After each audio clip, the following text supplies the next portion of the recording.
દાહોદ પોલીસની Khangela interstate checkpost પર મોટી કાર્યવાહી। કુરિયર કંપનીની ગાડીમાં ડ્રાઈવરની સીટ નીચે ચોરખાનામાં સંતાડેલી રોકડ તેમજ ચાંદી ઝડપાઈ। દાહોદ પોલીસની ખંગેલા ઇન્ટરસ્ટેટ ચેકપોસ્ટ પર મોટી કાર્યવાહી। કુરિયર કંપનીની ગાડીમાં ડ્રાઈવરની સીટ નીચે ચોરખાનામાં સંતાડેલી રોકડ તેમજ ચાંદી ઝડપાઈ। પોલીસે 75 લાખની 108 કિલો ચાંદી અને 1.38 કરોડની રોકડ જપ્ત કરી।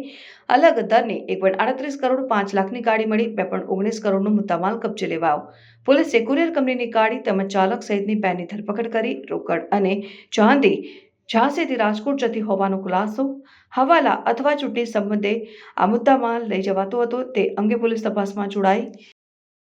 દાહોદના કતવારા પોસ્ટ વિસ્તારમાં ચૂંટણીના અનુસંધાને ચેકપોસ્ટ ઉપર કતવારા પોલીસ ચેકિંગ કરતી હતી। એ દરમિયાન રાતના સમયે એક બોલેરો ગાડી કે જે યુપી પાસિંગની હતી અને ઝાંસીથી આવી રહી હતી તેમણે ચેક કરતા ગાડીમાંથી 108 કિલો ચાંદી જેની કિંમત આશરે 75 લાખ રૂપિયા અને 1 કરોડ 38 લાખ રૂપિયા કેશ ટોટલ મળીને 2 કરોડ 14 લાખનો મુદ્દામાલ પોલીસે જપ્ત કર્યો છે અને આગળની કાયદેસરની કાર્યવાહી હાથ ધરી છે।